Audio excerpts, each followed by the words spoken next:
Hazrat Anas bin Malik radiyallahu anhu reports, in Allah's apostle times, some Jew wronged a girl. He snatched the jewelry she had put on and crushed her head.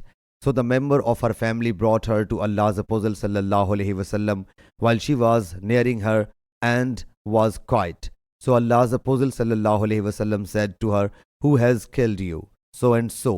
As he sallallahu alaihi wasallam mentioned the name of the person other than the killer, the girl gestured with head in the negative.